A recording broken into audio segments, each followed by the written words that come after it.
기도하겠습니다.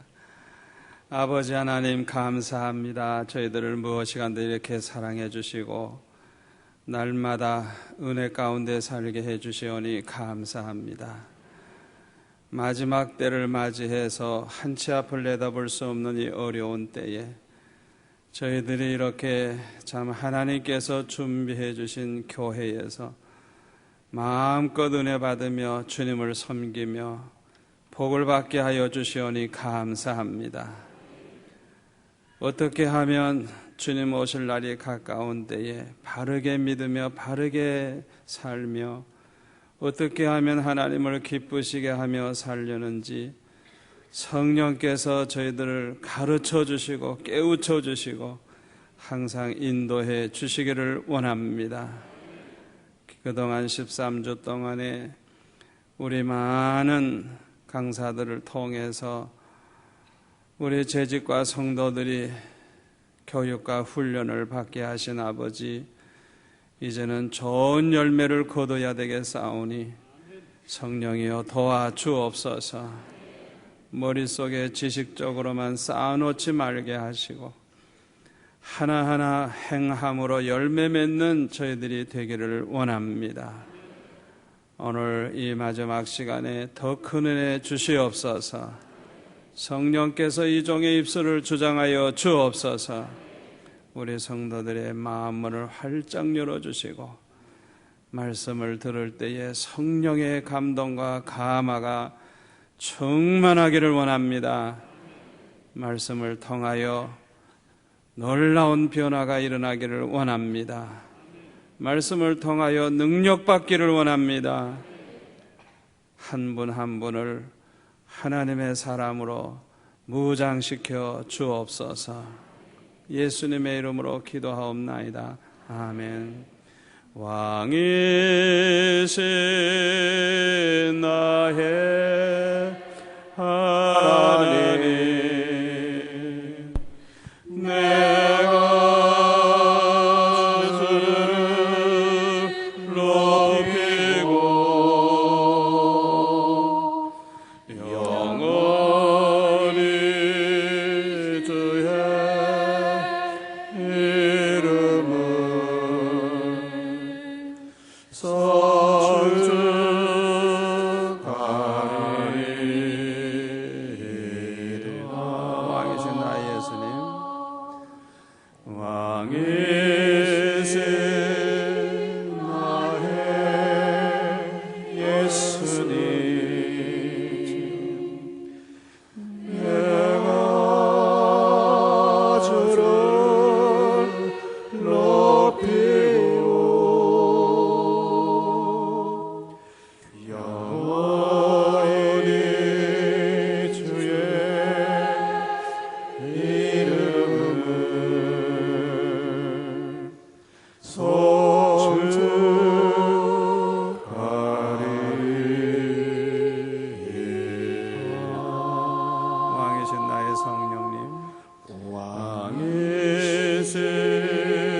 할렐루야. 우리가 이 세상에 사는 동안에 좋은 가정을 이루고 또 좋은 교회에서 신앙생활 하다가 천국에 가는 것처럼 큰 복이 없는 줄로 믿습니다. 좋은 가정에서 사는 이 참 축복, 평생 가정이 행복하고 가정이 평안하고 그 보통 축복이 아니에요. 다른 어떤 축복하고 비교할 수가 없죠. 그런데 예수 믿는 사람들에게 가장 큰 복이 뭐냐? 세상에 사는 동안에 좋은 교회에서 신앙생활 잘하다가 주님 앞에 가는 거, 이보다 더 큰 복이 없는 줄로 믿습니다.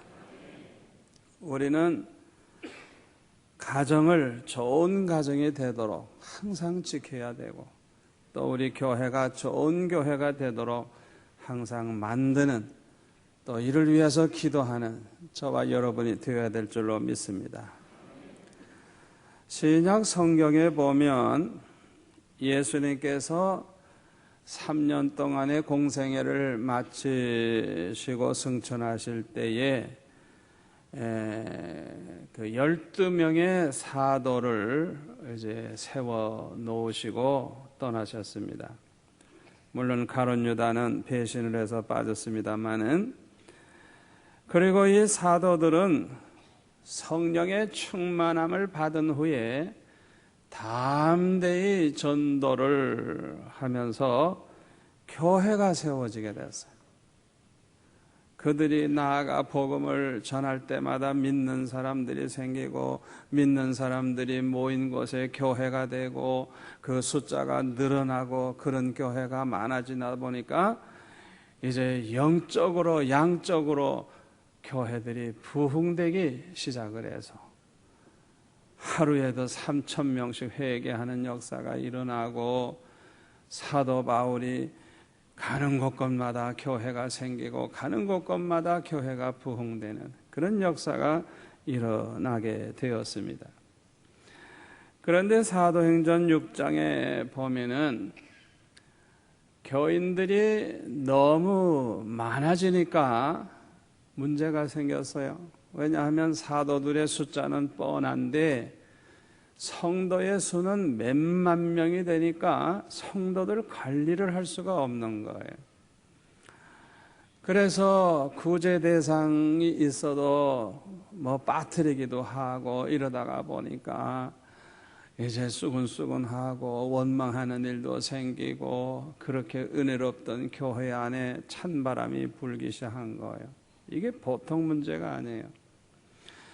그러니까 사도들만 가지고서는 감당할 수 없다는 것을 알게 된 거예요.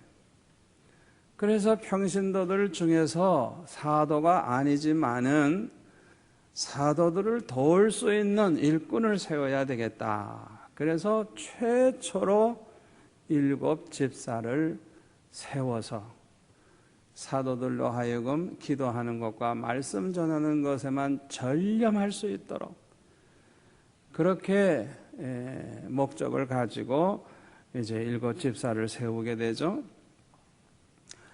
특별히 평신도들 중에서 성령 충만한 사람을 찾았어요. 그 다음에는 은혜를 받았어도 조금 행동이 지혜롭지 못한 사람들이 있거든요.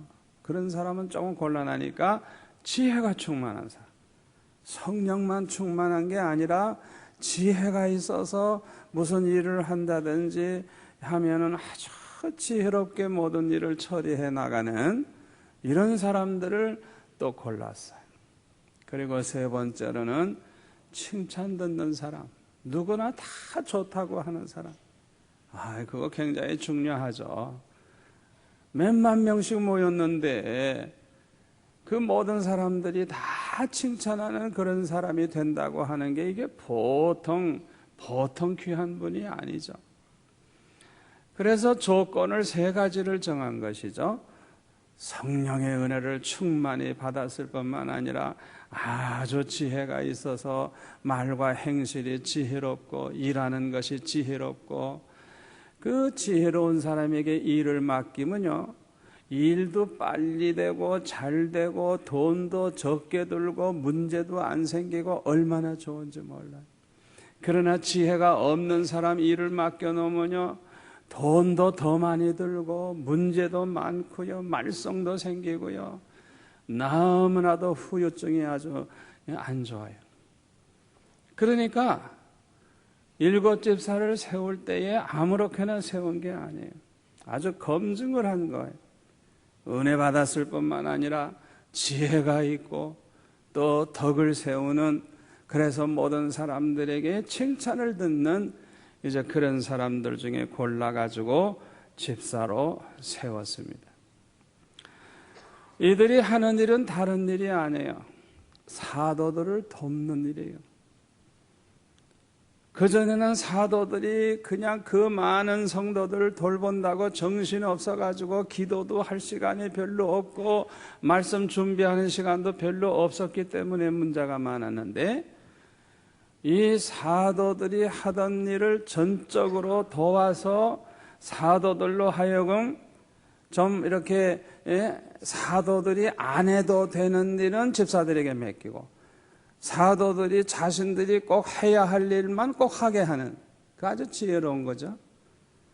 그러니까 기도하는 것, 말씀 전하는 것, 이것만 아주 전무하도록 그렇게 이 일곱 집사들이 다른 일들을 다 맡아서 대신해 준 거예요.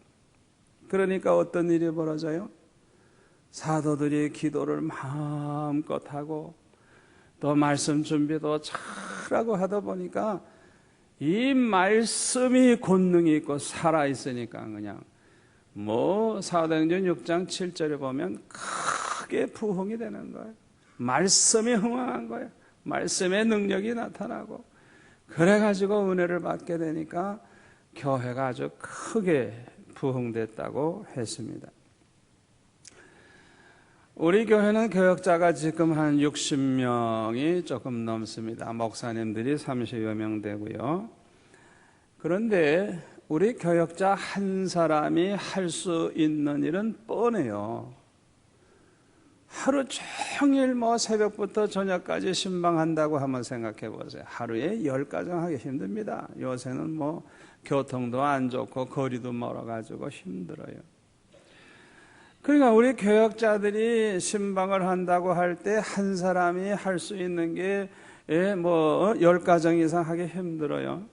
그러나 우리 교회에 재직들이 한 3,000명 되는데, 이 3,000명의 재직이 하루에 3집만 딱 정해놓고 신방을 하기로 해서 한다고 한번 상상해 보세요. 그러면 하루에 9,000가정을 신방할 수 있는 거예요. 자, 그러니까 교회 부흥을 위해서 어떤 방식으로 해 나가야 교회가 유리하고 부흥될 것인가 한번 상상해 보세요. 교역자들만 죽으라고 뛰어봤자, 60명의 교역자가 뛰어봤자 일의 한계가 분명한 거예요. 일 다 되지도 않고요. 감당도 못해요. 그러나 교회 안에 많은 일꾼들이 있어가지고 교역자들이 꼭 해야 할 일만 하고 나머지를 여러분들이 다 해준다고 하면 엄청난 일을 할 수가 있는 거예요. 아멘. 이게 교회가 큰 일을 할 수 있고 크게 부흥되는 비결이 여기에 있는 것입니다. 성경에 보니까 교회들이 부흥됨에 따라서 집사 외에 직분이 하나 둘 더 늘어나는 걸 볼 수가 있어요.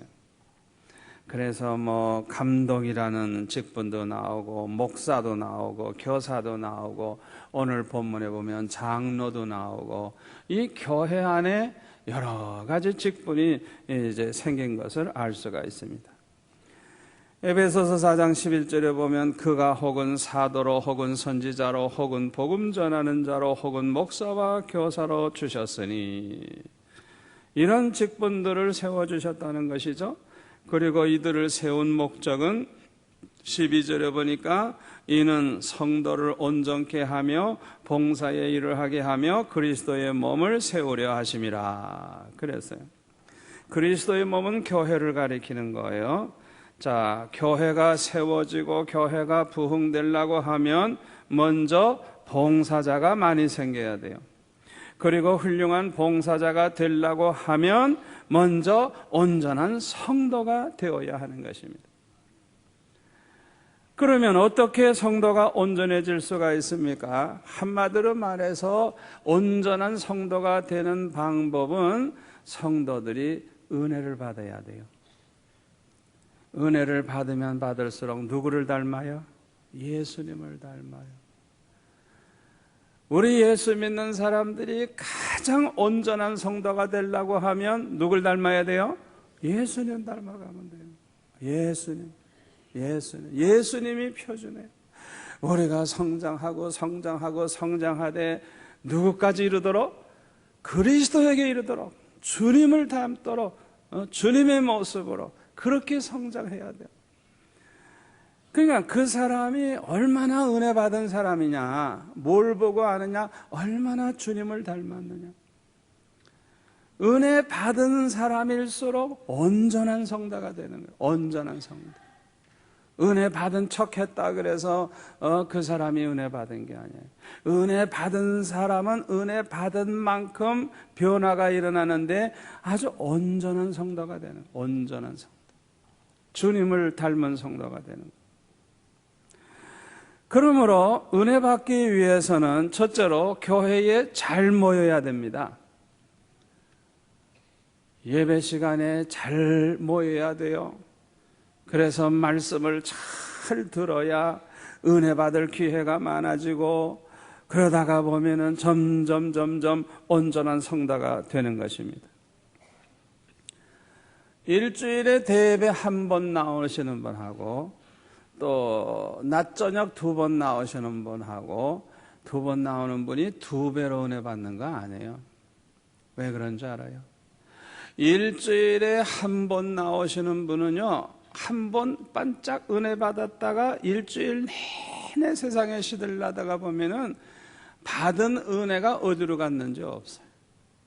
그런데 일주일에 2번 나오시는 분은 2배가 아닙니다. 2는 4 적어도 4배가 돼요. 4배.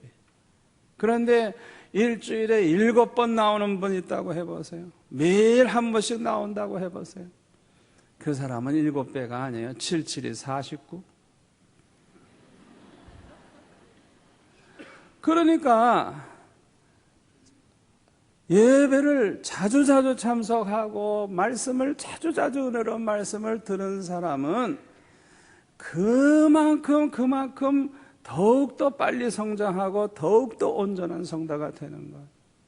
그러니까 어떤 사람은 우리 교회 30년 가까이 나와도요, 집사 하나도 안 된 사람이 있어요. 와, 지독한 사람이죠. 자기는 예수 잘 믿는 것 같은데요. 한번 제가 서울 가다가 비행기 안에서 만났어요. 그래가지고 마침 이제 제 옆에 앉아가지고 이제 서울까지 가면서 얘기하는데, 얘기를 하는 걸 가만히 들으니까 이 사람이 기독교 신자인지 불교 신자인지 모르겠어요. 예수님을 못 만난 거예요. 그런데 자기는 뭐 일주일에 한 번은 나오는데 아무것도 안 하는 거야, 아무것도. 그러니까 내가 예수 믿은 지 몇 년 됐느냐가 중요한 게 아니에요. 내가 얼마나 은혜 받았느냐가 중요한 거예요. 아멘. 그렇기 때문에 은혜 받기 위해서 첫째로 해야 될 일이 뭐냐 하면 열심히 모여야 돼요. 열심히 나와야 돼요. 그걸 하셔야 돼요. 내가 어떤 직분을 가졌느냐가 문제가 아니에요. 내가 하나님 앞에 얼마나 예배를 열심히 드리느냐, 얼마나 말씀을 잘 듣느냐, 그래서 내가 얼마나 은혜를 받느냐가 중요한 거예요. 그리고 은혜를 받기 위해서는 두 번째로 성전에 나와서 기도하는 일을 힘써야 돼요. 여러분, 예수 믿는 사람이 기도 생활을 안 한다고 하면 은혜 받을 길이 없어요. 미안하지만. 우리 예수 믿는 사람들은 기도 생활이 있어야 체험적인 신앙이 생깁니다. 기도하다가 주님 만나는 체험하고, 기도하다가 성령의 불을 받고, 기도하다가 주의 음성을 듣고, 기도하다가 기적을 체험하고, 큰 문제를 가지고 있던 사람이 기도하더니 그 문제가 기가 막히게 해결이 되면 믿음이 그냥 쑥쑥 자라나가지고 얼마나 믿음이 아주 온전한 그런 성도가 되는지 몰라요. 그러니까 평신도도 그렇고 직분자도 그렇고 저는 기도 생활 안 하는 사람 보면요, 기대를 안 해요. 왜냐하면 기도 생활 안 하면 신앙은 뻔하거든요. 뻔할 뻔짜예요. 뻔할 뻔짜예요. 그러니까 제가 가만히 우리 직분자들 가운데 보면은 자기는 신앙생활 잘하는 것 같은데 그분이 교회 나와서 기도하는 건 내가 별로 못 봤어요. 저는 그런 분들에 대해서 아무것도 기대 안 합니다. 그분들의 사생을 따라가 볼 필요도 없어요. 믿음으로 안 살아요. 왜? 살 수가 없어요. 왜? 기도 생활 안 하고 어떻게 은혜를 받고 기도 생활 안 하고 어떻게 은혜 생활을 합니까? 기도 생활 없이는 절대로 은혜를 받을 수가 없고 믿음이 자라날 수가 없어요. 여러분, 기도도요, 저 기도원에 자꾸 간다든지 어디 산골에 들어간다든지 무슨 그런 것보다도 제일 좋은 것이 뭐냐? 내가 평소에 은혜 받는 성전에 나와 기도하는 거예요. 왜냐하면 이 성전이라고 하는 것은 만민의 기도하는 집이에요. 기도하는 집. 우리가 성전을 이렇게 잘 지어놓고 기도도 하지 않는다면 이런 성전이 무슨 의미가 있어요? 성전이라고 하는 것은 기도하는 집인데 여러분들이 일주일에 몇 번이나 이 성전에 나와 기도합니까? 여러분 생각해 보세요. 여러분들이 그걸 아셔야 돼요. 그 솔로몬이 성전을 짓고 헌당할 때도요, 누구든지 하나님의 성전에 나와 기도하고 하나님의 성전을 향하여 바라보고 기도할 때 하나님께서 어떻게 축복하신다는 게 쫙 나오죠. 이 성전에 나와 기도하는 사람이 많은 교회는 부흥돼요. 그러나 성전에 나와 기도하는 사람이 별로 없는 교회는 절대 부흥이 안 돼요. 여러분이 그거 아셔야 돼요. 그렇기 때문에 항상 교회 나와서 이 성전에서 기도하는 습관을 길러야 돼요. 우리 장로님들은 적어도 하루에 한 번은 꼭 교회 들러가지고 기도하고 가셔야 돼요. 그렇게 안 하려면 다 사표내요. 기도도 안 하는 장로님이 무슨 장로예요? 권사님들도 하루에 한 번씩은 꼭 교회 와서 새벽에 나오든지 저녁 9시에 나오든지 지나가다 들르든지 하여튼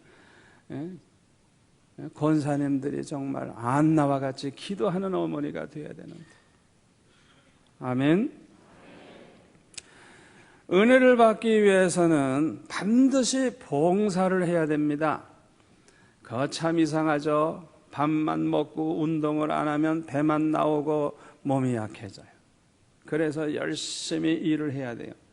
마찬가지로 우리가 은혜 받고 기도해서 은혜 받고 그 다음에는 봉사를 하면서 다른 봉사자와 함께 교제하는 가운데 이렇게 받은 은혜 나누고 간증을 하다가 보면은 서로 상부상조하면서 아주 믿음이 쑥쑥 자라나는 거예요. 아멘. 그래서 반드시 봉사해야 돼요. 여러분들이 어떤 팀에라도 꼭 들어가서 일을 하셔야지 봉사를 안 하면 안 돼요. 그리고 네 번째로는 은혜 받기 위해서는 꼭 성경을 읽어야 합니다. 성경에 무식하면 안 돼요. 여러분들이 이제 아주 그냥 은혜가 충만한 목사님을 통해서 은혜 받는 건 누구나 은혜 받을 수 있어요. 그런데 여러분들의 믿음의 수준이 이제 아주 그냥 올라가서 아주 그냥 믿음이 좋아지면 어느 수준에 이르는 줄 알아요? 자기 혼자 성경 읽으면서도 은혜 받고 눈물을 툭툭툭 또 흘리고 성경을 읽다가 주의 음성을 듣고 성경을 읽다가 문제가 해결되고 성경을 읽다가 지혜가 생기고 성경을 읽다가 그냥 해답이 떠오르고. 할렐루야. 그런 경지에 들어가야 돼요. 그런 경지에. 그래서 여러분들이 어디 여행을 할 때도 성경은 꼭 가져가서 날마다 성경을 읽고 비록 교회는 못 나왔지만은 그 여행 중에 성경 보면서 눈물을 툭툭 흘리고 성경 보면서 은혜를 받고 그래야 돼요. 그거 굉장히 중요한 거예요. 이렇게 은혜 받은 성도들이 온전한 성도가 되고 이 온전한 성도가 훌륭한 봉사자가 되고 훌륭한 봉사자들을 통해서 교회가 세워지고 교회가 부흥되는 것입니다. 그런데 충성스러운 일꾼이 되어서 집사, 권사, 장로의 직분을 가지게 된 사람들이 알아야 할 것이 있어요. 첫째로는 교회의 직분은 계급이 아니라는 거예요.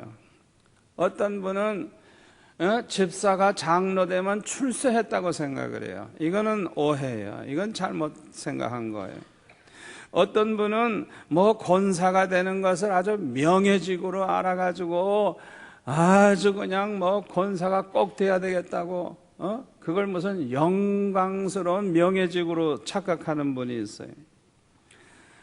제가 지난 주간에 대전에 가서 집회를 했는데요. 지난 봄에 재직 투표를 해서 장로, 집사, 안수집사 뽑는 시간이 있었대요. 그런데 70이 다 된 두 나이 많은 집사가 권사 떨어졌다고요. 그 다음 날부터 교회를 안 나오고 다른 데로 간대요. 왜 그런 일이 생길까요? 나이 70이 다 된 분이라고 하면 신앙생활을 해도 오래 했을 것이고 나이 값을 한다 그러면 그래도 철이 다 났을 텐데 권사 투표에 자기가 안 됐다고 교회를 떠났다고 목사님이 얘기하면서 참 마음 아파하시더라고요. 왜 이런 일이 생기느냐? 이 교회의 직분을 계급직으로 생각하는 거예요. 계급. 무슨 출세하는 것으로 명예직으로 생각하는 거예요. 그건 오해예요. 마가복음 10장 35절부터 보면은 세베대 아들 야고보와 요한이 주님께 이제 나와 가지고 주님의 좌우편에 앉게 해달라고, 그러니까 예수님이 말씀하시기를 너희는 너희가 구하는 것을 알지 못하는도다. 너희가 내 마시는 잔을 마시며 나의 받는 세례를 받을 수 있겠느냐.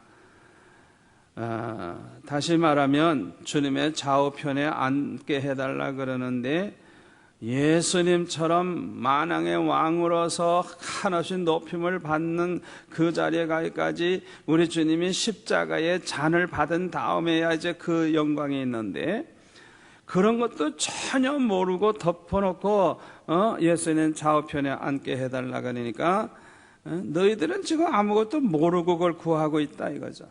너희들이 내 마시는 잔을 마시겠느냐? 너희들이 십자가 지겠느냐? 뭔지도 모르고 예, 할 수 있나이다. 또 대답을 하죠.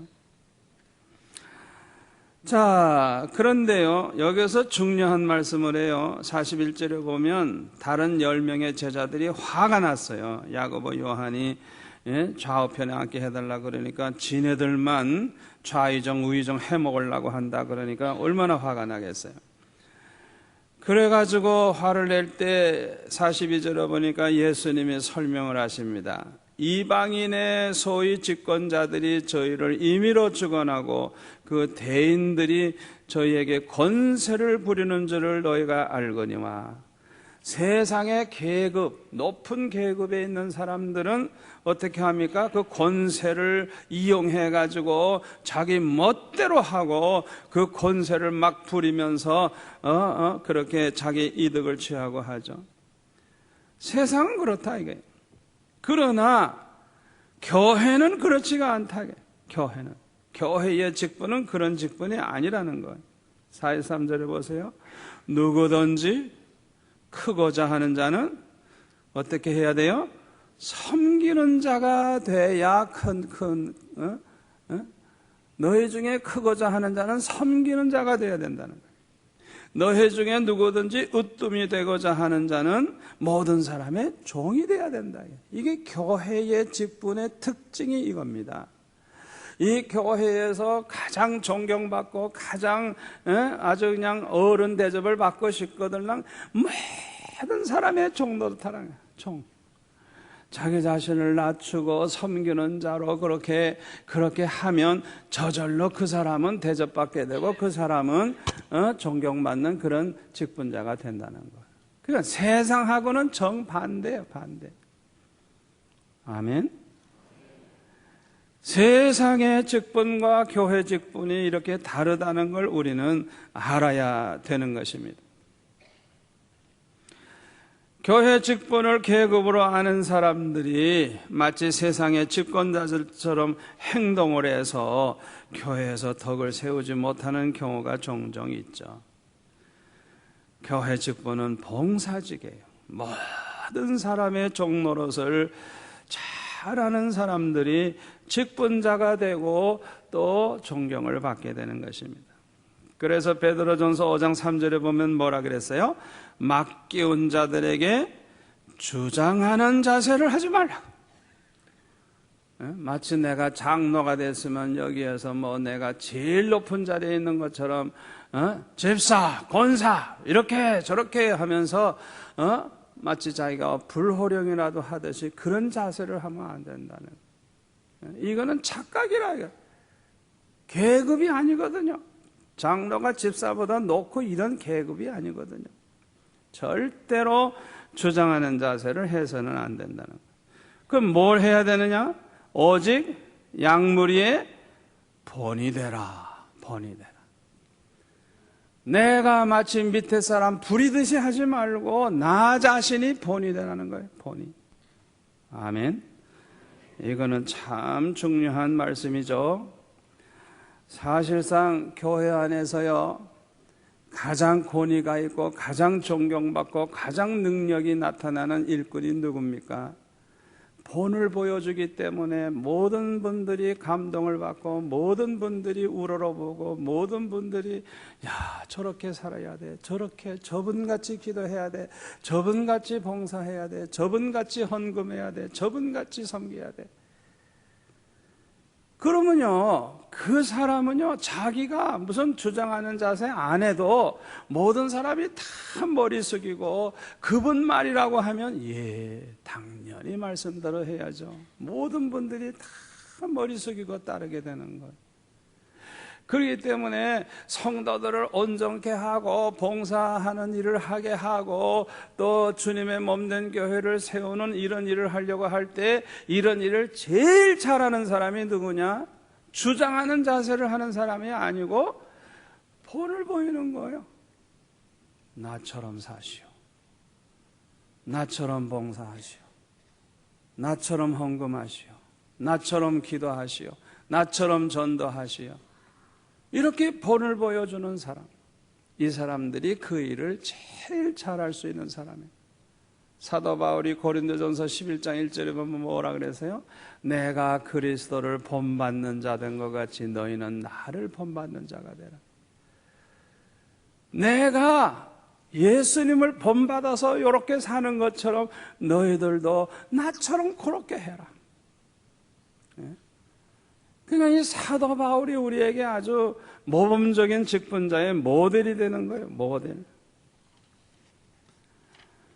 제가 처음에 예수를 믿고 저를 전도한 친구의 그 형님이 저보고 이래라 저래라 한 적 한 번도 없어요. 저보고 뭐 기도해라 뭐 해라 뭐 말한 적 없어요. 뭐 11조 해라 뭐 해라 전도 그런 건 말한 적 없어요. 그분은 삶 자체가 너무나도 모범적이기 때문에 저는 그 형님을 따라다니면서 그대로 따라서 하면서 배웠어요. 따라하면서.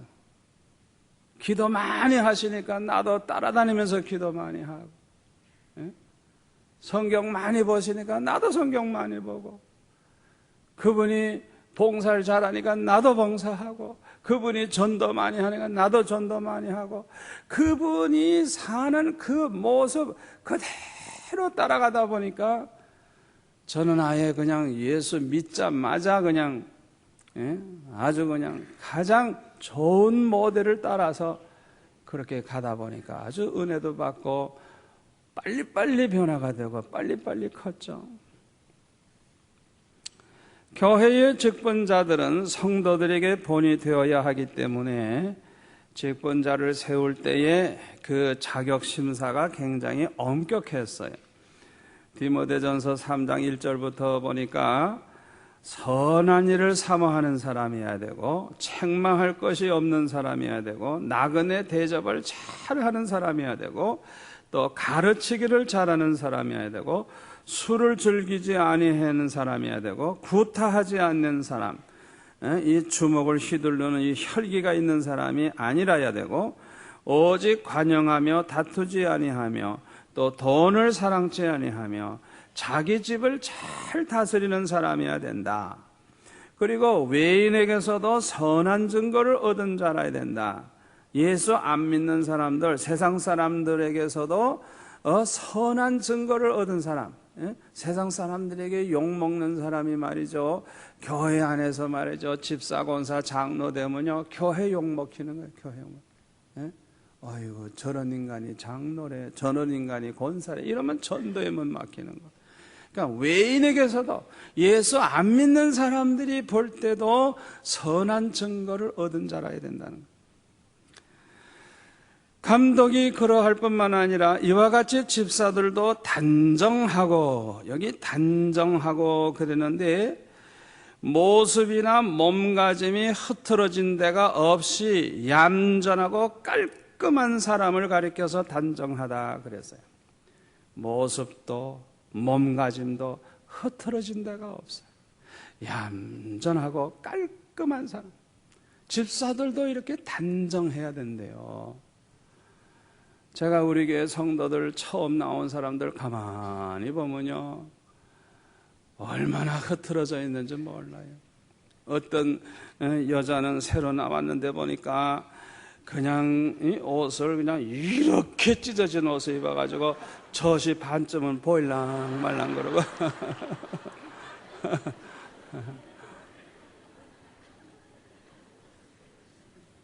그래서 제가 속으로 저 생짜배기구나. 그런데 그분이 한 달, 두 달, 석 달 이렇게 가면서 변화가 돼. 그 옷 입는 것도 아주 단정하게 입고, 자세도 이제 자기 사는 대로 사람들이 거기에 취해서 몰라서 그렇지, 저 같은 사람이 볼 때는 벌써 구별을 하거든요. 여자들이 화장을 해도 이건 술집 여자구나. 얼굴 딱 보면 안다고요. 그 직업에 따라서 다르다고요. 그러니까 화장을 해도 그렇고 옷 입는 걸 봐도 그렇고, 이 초신자들을 보면은 정말 기가 막힌 사람 많죠.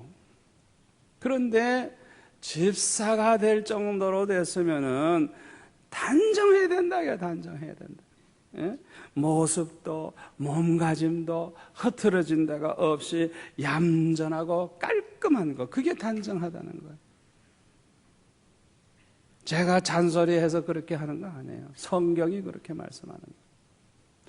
그 다음에 보니까 일구이연을 하지 아니하고 요랬다 저랬다 그냥 말을 바꿔서 말하는 그런 사람은 집사 세우면 안 된다는 거예요. 술에 임박이지 아니하고 더러운 일을 탐하지 아니하고, 이 교회를 하면서도 어떻게 해서든지 이득을 보려고 하는 사람이 있어요. 우리 교회 처음에 개척 시작할 때 열심히는 어떤 여자 집사가 그냥 얼마나 신방도 열심히 하고 열심인지 대단하다 싶었어요. 그런데 어느 날 보니까요, 진짜 참기름인지 가짜 참기름인지 모르는데 참기름을 들고 다니면서 집집마다 하나씩 맡기는 거예요. 어떤 때는 또 그냥 양장지를 시커먼 걸 가지고 다니면서 집집마다 맡기는 거예요. 아니, 여자들이 양장지 하나 골라서 옷에 입으려면 얼마나 고르는데, 시커먼 팔리지도 않은 양장지 어디서 갖다가 그냥 집집마다 그냥 맡기고. 그러니까 저한테 전화가 왔어요. 어떤 대학 교수 부인이. 정 목사님, 이제부터는 나는 수영로교회 안 갑니다. 아무도 우리 집에 오지 못하게 하세요. 그러니까 그 집사님이 돌아다니면서 참기름 들고 다니고 양장지 가지고 돌아다니면서 요건 교회를 그냥 열심히 해가지고 집 다 알아놓고 사람 알아놓은 다음에 장사를 해먹는 거예요. 장사를. 세상에 그런 무례한 짓이 어디 있겠어요. 그래서 교회 손해 많이 봤어요.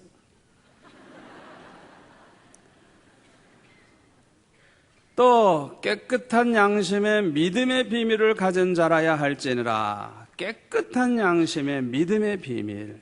여러분, 우리의 그 믿음이라고 하는 것이 양심의 그릇에 담겨져 있기 때문에 양심이 깨끗하고 양심이 바른 사람이라야 믿음이 바르게 되지, 양심이 삐딱한 사람은요, 그 믿음도 삐딱해가지고 예수 믿는다고 하는데 이 사람이 하는 행동을 보면 정상이 아니에요. 왜?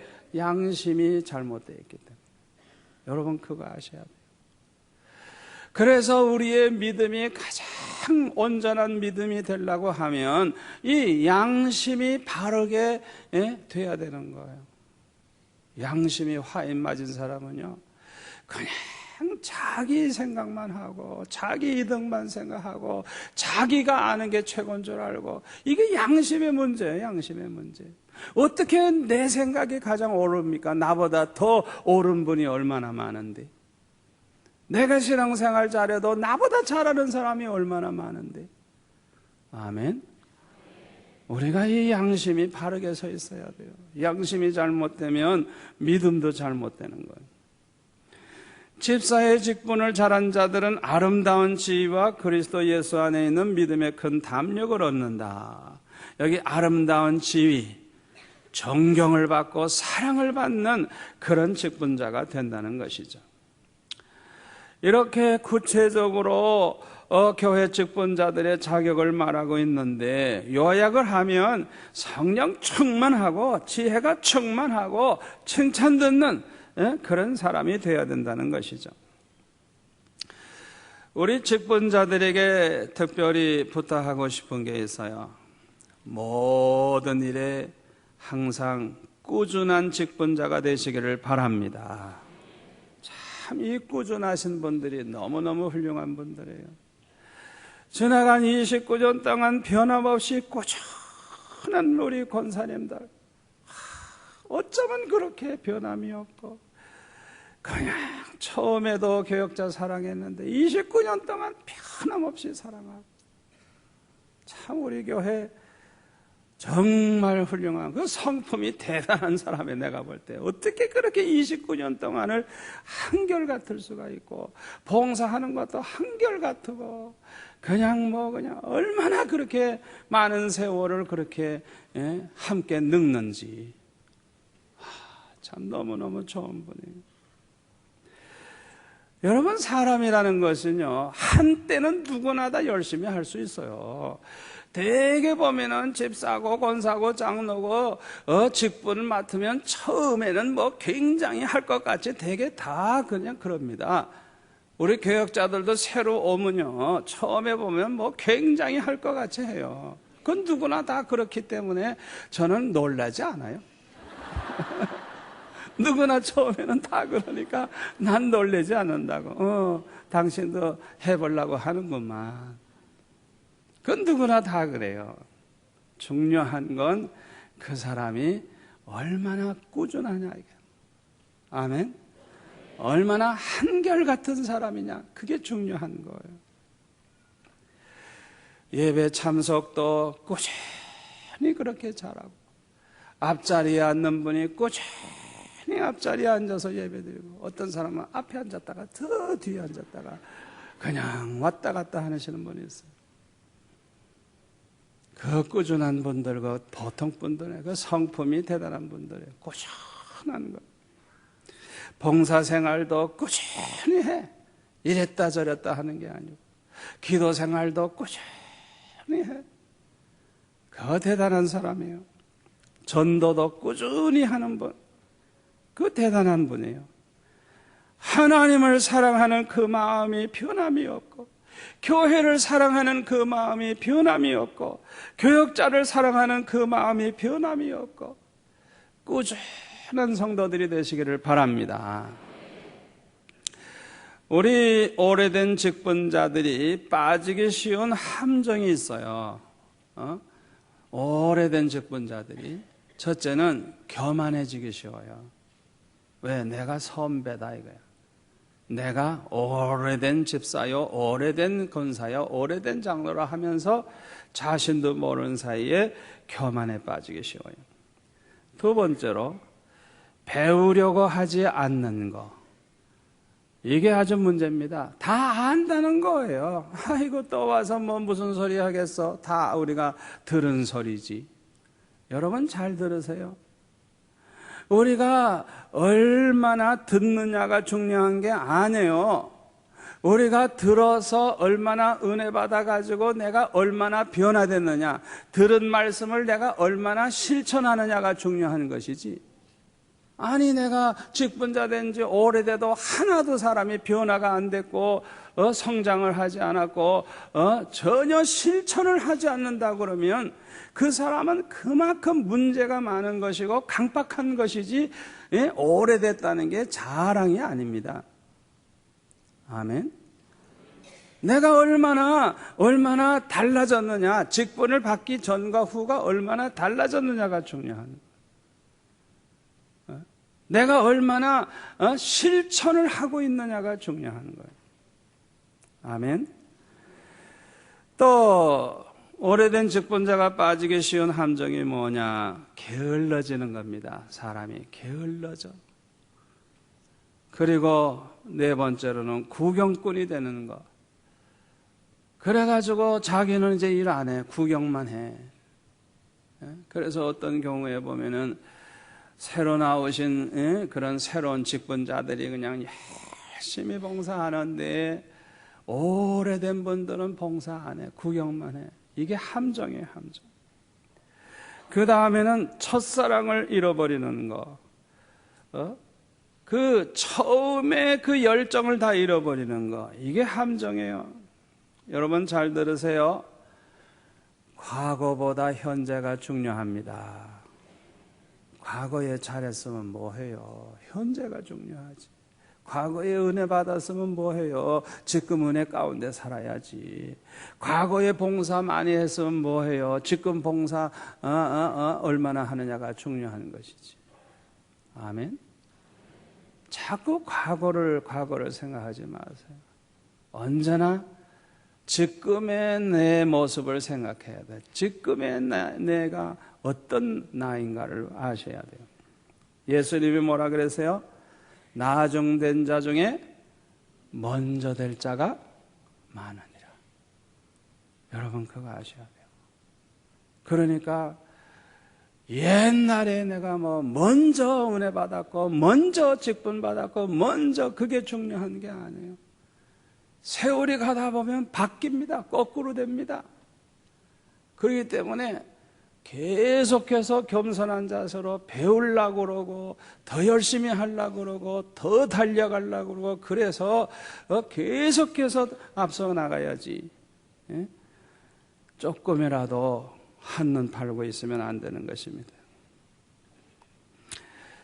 교회의 직분자들은 하나님이 함께하여 주시는 증거가 있어야 합니다. 교회의 직분자쯤 됐다고 하면 은혜의 생활을 통해서 하나님께서 늘 함께 하시는 체험을 하면서 살아요. 그래서 하나님이 나를 기뻐하시고 하나님이 나와 함께 하시면 내가 하나님과 동행하는 삶을 사는 그런 경지에 들어가야 돼요. 대개 이렇게 사는 사람들의 공통점이 있는데요. 어떤 사람들이 이렇게 하나님이 함께하여 주시는 증거 속에 사느냐 하면 하나님을 위한 소원을 가지고 사는 사람이에요. 언제나 하나님을 위한 어떤 목표를 가지고 사는 사람, 또 하나님 기뻐하시는 일을 아주 즐거워하는 사람이에요. 이런 사람들을 보면 하나님이 너무너무 기뻐하시기 때문에 그냥 소소한 일 가운데서도 하나님이 함께 하시는 증거를 자꾸 보여주시는 거예요. 얼마나 신앙생활이 행복한지 몰라요. 직분자들은 다 그렇게 살아야 돼요. 그리고 교회의 직분자들은 하나님이 축복하시는 증거가 나타나야 합니다. 아멘. 교회의 직분자들은 봉사할 일이 너무 많아요.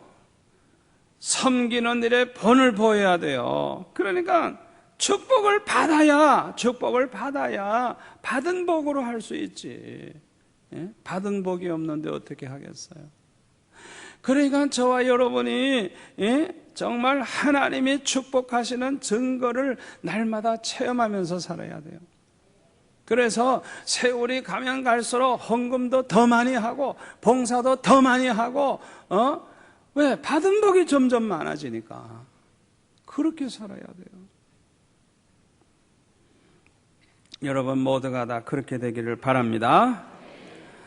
우리 수영로교회의 비전을 이루기 위해서 전심전력을 다하는 직분자가 되시기를 바랍니다. 우리 첫째는 부산 복음화가 우리의 비전이죠. 1만 개의 사랑방을 만들고 50만 명을 감당하는 교회가 되고, 이를 위해서는 우리 교회가 종합복지관도 빨리 만들어가지고 이 부산에 있는 모든 불우한 이웃들을, 우리 부산에 있는 이웃들을 다 품어야 돼요. 그래서 완전히 그냥 이 부산 시민들이 수영로 교회 그러면 아주 진짜 그 교회는 교회다, 진짜 교회다운 교회다, 그런 말을 들어야 될 줄로 믿습니다. 그리고 두 번째로는 민족 복음화, 이 민족을 복음화하고, 세 번째로는 세계를 복음화하기 위해서 5,000명의 선교사를 파송하는, 이 5,000명의 선교사를 파송하려고 하면 평신도 선교사들이 많이 나와야 됩니다. 평신도 선교사. 그 다음에 직능별 선교사, 컴퓨터 기술자들은 컴퓨터를 가지고 선교하고, 자기 기술을 가지고 태권도 하는 사람은 태권도를 가지고 선교하고, 자기가 할 수 있는 그 직업에 따라서 또 선교사로 파송을 하고, 그래서 그렇게 많은 선교사들이 나와야만 우리의 이 목표를 달성할 수가 있습니다. 우리 직분자들이 꼭 기억해야 될 것이 있습니다. 큰 환난 후에 예수님이 재림하신다는 걸 기억해야 돼요. 그렇기 때문에 우리 직분자들은 앞으로 올 환난을 대비해서 그 환난 때에 어떻게 하면 승리의 삶을 살며 신앙생활을 할 수 있는가를 무장을 해야 돼요. 잘 들으세요. 금년에는 작년보다 환난이 더 많을 거예요. 또 내년에는 금년보다 더 많을 거예요. 왜? 성경을 보니까 알 수가 있어요. 지난해에 태풍으로 어려운 일 당했는데 금년에는 또 어떤 일이 있을지 몰라요. 그걸 이상하게 생각하지 마세요. 우리가 어떤 훈련을 해야 되느냐면요, 아무리 환난이 일어나도 환난만 바라보지 말고, 환난만 생각하지 말고 언제나 사명을 생각하고 살아가시길 바랍니다. 언제나 주님을 바라보고 주님이 나에게 맡겨주신 사명을 늘 생각하고 살아가세요. 굉장히 중요해요. 환난이 일어나는 걸 자꾸 바라보고 그것만 생각하다가 보면 낙심이 되고 타락하기 쉬워요. 아주 기운이 쑥 빠져버려요. 아무것도 못해요. 그러나 우리가 먼저 그의 나라와 그 의를 구하면 모든 걸 다 이루어 주시마 약속하신 주님의 말씀을 믿고 오직 사명만을 생각하고 사명을 다하다가 주 앞에 서리라 하는 그런 생각을 가지고 충성을 하다가 보면 우리 주님이 모든 것 다 책임져 주실 줄 믿습니다. 이 마지막 때에 우리의 삶의 이 자세가 얼마나 중요한지 몰라요. 요한계시록 2장 26절에 보니까 끝까지 이기는 자와 끝까지 내일을 지키는 그에게 만국을 다스리는 권세를 주리니 그가 철장을 가지고 저희를 다스리며 질그릇 깨트리는 것 같이 하리라. 끝까지 주님의 일을 지키는 사람, 끝까지 주의 일을 지키시기를 바랍니다. 여러분, 이 마지막 때에 끝까지 주의 일을 잘 감당하고 충성하면요, 우리에게 권세를 주신대요. 권세. 만국을 다스리는 권세를 주신대요. 저는 이 말씀을 믿습니다. 하나님께서 함께 하시고 권세를 주시면 뭐 걱정할 필요 하나도 없어요.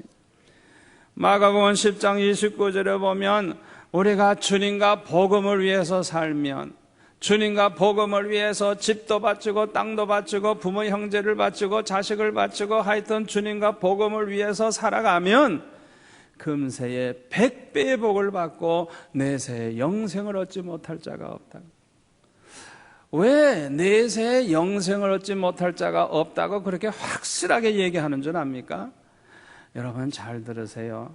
말세가 될수록 하나님의 일을 적극적으로 하세요. 이유가 뭐냐? 공격이 최상의 방어이기 때문에 그래요.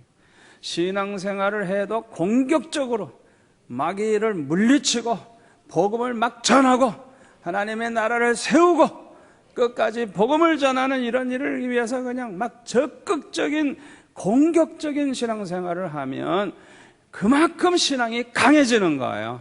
한눈 팔새가 없는 거예요. 미지근한 신앙이 될 기회가 없는 거예요. 나 자신을 항상 강하게 지키는 방법이 그거예요. 그러니까 주님을 위해서 적극적인 자세로 살아가 보세요. 그 나라와 그 일을 구하는 자에게 우리 주님께서 구하는 것만 주시는 게 아니라 구하지 아니한 것까지 다 주시겠다. 우리에게 있어야 할 거 아시는 주님이 다 주시겠다 그랬어요. 저는 이 말씀을 믿습니다. 예수님이 재림하실 때 뭘 하다가 주님을 맞이하는 사람이 제일 복이 있다 그랬어요? 마태복음 24장에 보면 주님이 맡겨주신 그 사람들을 돌보면서 때를 따라 양식을 나누어 주는 사람, 그 사람들이 주인이 올 때에 그런 사람들이 가장 복 있는 자라 그랬어요. 그러므로 저와 여러분이 꼭 명심하세요.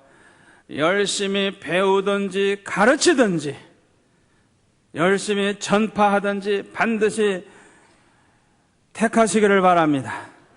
선교사가 되든지 선교 후원자가 되든지. 그래서 반드시 둘 중에 하나 택해야지 구경하면 안 돼요. 내가 선교사로 가든지 선교사를 후원하든지 둘 중에 하나. 내가 배우든지 가르치는 자가 되든지. 아멘? 얼마나 중요한지 몰라요. 이제 21세기 이 새 시대를 맞이했습니다마는 이 새 시대는 두 가지 특징이 있습니다. 하나는 급변하는 시대인데요. 얼마나 급변하는지 말도 못합니다. 얼마나 새로운 기계가 만들어지고 새로운 과학 이 창조물이 생기고 하여튼 깜짝깜짝 놀랄만한 일이 많이 생기고 세상도 이 사회도 모든 게 그냥 아주 막 그냥 급하게 변할 거예요. 또 한 가지 특징은 뭐냐? 급속도로 타락합니다. 말도 못하게 타락합니다. 하여튼 우리를 타락시키기 위해서 사탄이 그냥 입체적 공격을 하기 때문에 우리가 항상 깨어기도 하고 항상 말씀으로 무장하고 항상 은혜 가운데 살고 항상 아주 적극적인 자세로 신앙생활하지 않으면 그냥 나도 모르는 사이에 그냥 이 사탄의 세력에 그냥 삼켜버리고 마는. 마지막 때는요, 우는 사자가 삼킬 것을 찾아 헤매듯이 마귀가 자기의 때가 얼마 안 남은 줄 알아서 택한 자라도 타락시킬 수만 있으면 타락시키려고, 미혹할 수만 있으면 미혹하려고 그냥 아주 최후의 발악을 하는 게 이게 마지막 때예요. 정신 바짝 차려야 돼요. 한순간에도 방심했다가는 그냥 어떻게 될지 몰라요. 저는 얼마 전에 아주 주님께서 이 꿈을 통해서도 아주 그냥 저를 깨닫게 해주시더라고요. 우리 주변에 독사들이 와글와글 하는 것과 같아요. 정신 안 차리면 이 독사가 언제 우리 집안에 들어올지 몰라요. 언제 우리에게 접근할지 몰라요. 그냥 주변에 그냥 독사가 그냥 와글와글. 하여튼 정신 바짝 차려야 돼요. 얼마나 이 시대가 위험한 시대인지 몰라요. 정신을 바짝 차려야 돼요. 사탄의 공격은 어떻게 해서든지 우리 가정을 지옥으로 만들고 교회를 지옥으로 만들어서 완전히 교회를 파괴하는 게 목적이에요. 가정을 파괴하고 교회를 파괴하고, 그래서 교회가 그냥 타락한 사람들로 와글와글하게 하고, 그냥 이단들이 막 들어오고 분쟁이 일어나고 분열이 되고 그냥 교회들이 수라장이 되도록 만들려고 하는 게, 이게 사탄의 목표예요. 우리 가정만 파괴하는 게 아니에요. 여기에 대한 해결책은 성령 충만입니다. 성령 충만을 받는 길 외에는 다른 길이 없어요. 그리고 우리 평신도들도 교역자가 아니니까 괜찮다고 생각하지 마시고, 평신도들도 다 사역자가 되시기 바랍니다. 평신도 사역자가 돼서요, 여러분들이 한 가지라도 전문가가 돼가지고 그 일만은 목사님이 안 해도 나에게 맡기면 내가 할 수 있습니다 하는 아주 끝내주는, 적어도 한 가지 일 이상은 아주 그냥 여러분들이 교역자 이상으로 할 수 있는 능력의 사람 되시기를 바랍니다. 그래서 여러분 모두가 다 정말 반 이상 교역자 같은 역할을 해줘야 돼요. 해줘야 돼요. 그래야 우리가 부산도 복음화하고 이 민족도 복음화하지, 우리 교역자들에게만 맡겨가지고는 아무것도 못해요.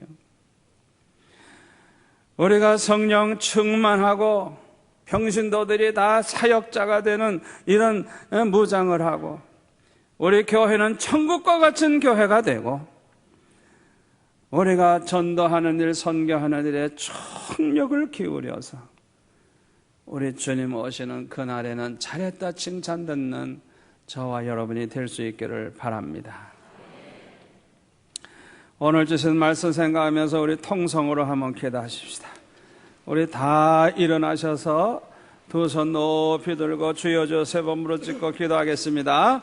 주여, 주여, 주여. 아버지 하나님 감사합니다. 감사합니다. 오늘 귀한 말씀 주셔서 아버지 하나님이여 우리의 심령을 깨우쳐 주시오니 감사합니다. 아버지 하나님, 우리의 심령이 한눈을 팔거나 아버지 낙심하거나 세상에 아버지 도취되거나 아버지 약한 자가 되지 아니하도록 성령이 붙잡아 주시기를 원합니다. 말씀으로 붙잡아 주시기 원합니다. 성령으로 붙잡아 주시기를 원합니다. 아버지 하나님이 우리의 영안을 밝게 하여 주시옵시고, 우리의 사명을 깨달아서 아버지 하나님이여 힘있게 달려가는 십자가 군병이 되게 하여 주시기를 원합니다. 아버지 하나님이여 이 부산을 복음화하는 사명을 우리에게 주신 아버지, 이 사명을 완수할 수 있도록 우리 성도들 모두가 다 온전한 성도가 되게 하시고 충성스러운 봉사자가 되게 하시고 교회를 세우고 교회를 부흥케 하는 능력의 사람들 다 되게 하여 주시기를 원합니다. 아버지 하나님 간구합니다. 원수 마귀가 자기의 때가 얼마 안 남은 줄 알고 우리를 넘어뜨려고 기회를 또 보고 있는데, 주여, 주여, 주여, 주여, 주여, 성령 충만케 하옵소서. 항상 깨어 기도할 수 있게 도와주옵소서.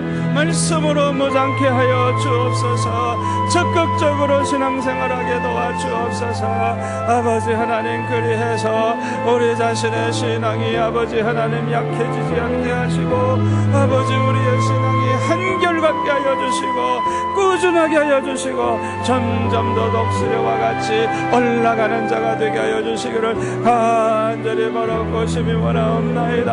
아버지 하나님이여, 이 마지막 때에 하나님이 함께 하심을 날마다 눈으로 보며 하나님이 축복하심을 날마다 눈으로 보며 사는 저희들 되게 하여 주옵소서. 그래서 마음껏 주의 일에 충성하며 봉사하며 열매 맺는 저희들이 되게 하여 주옵소서. 예수 이름의 이름으로 기도하옵나이다. 아멘.